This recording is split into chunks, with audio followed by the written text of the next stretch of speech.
Hi guys, Jerry Berg again. This is part 2 of my very shoddily made preparation basically for the spear class that I'm teaching coming up in March, where I'm kind of giving myself a video to watch, giving my assistant teachers a video to watch, and kind of a basic video with which to teach these 3 masters that I'm teaching the basic techniques of. Hopefully I'll be giving a much more high quality video later on, but for the sake of time, because we haven't had much time to practice, I'm making these quick videos. I will be making glances over to my notes over here on my laptop, because honestly I haven't memorized all of the stances yet. So we are now going over the stances of Paulus Hector Mair, M-A-I-R, not the other master, M-E-Y-E-R, which we'll cover in a later video. This is Paulus Hector Mair, M-A-I-R. So the basics is that he has these stances. They're actually 5 guards with 2 more variations on it. I actually said that wrong. 4 guards. One of them has 2 variations to it, making a total of 6 guards. Each one of these 6 guards has 3 different stances you can be in. He has the 3 stances being high, which your feet are both together, you're standing as erect as you can and being as tall as you can. Then there's medium, your kind of standard fencing stance that most of us are familiar with, your most comfortable stance.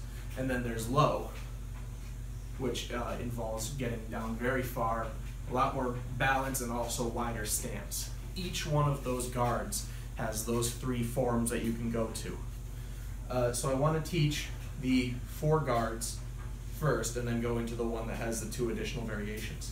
The first guard he has is the open guard, and I'm going to be doing all of these in the medium stance, but you can kind of see for yourself. This is the open guard right here. You can also do the high and the low, but the open guard, let's step back so you can see, is kind of your standard guard. Very similar to the Fool, kind of. It's very difficult to compare longsword guards to spear guards, though I've seen lots of people online do it. So, you have the open guard.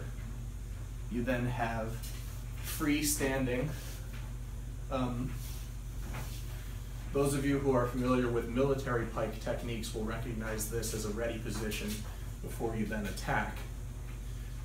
So again, this is called freestanding guard.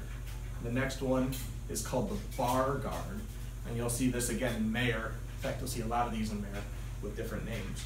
But in terms of Mair, M-A-I-R, this one is called the bar guard. And again, low, medium, tall.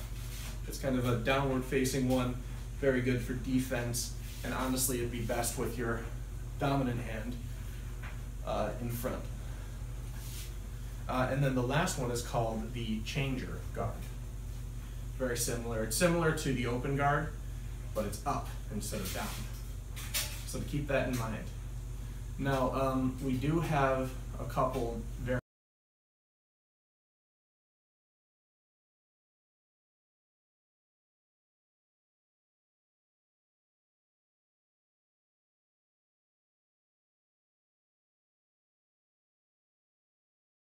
So to keep that in mind.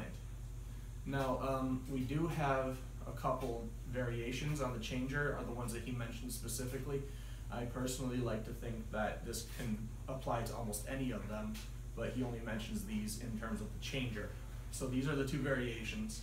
One of them is called the crossed changer, which is like this, which I assume you do as a recover from a lunge. So for example, if we're in the changer, and you attack, and then you come back, your arms are crossed. You're in the crossed changer.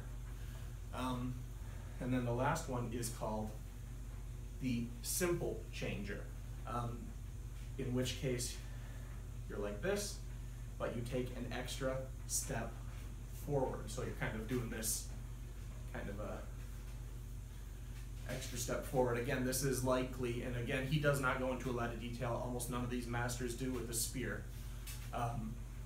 You take an extra step forward and then likely go for an extra reach when you're stabbing. So we covered his 4 + 2 guards. I want to go into some of his techniques. He has some very fascinating techniques.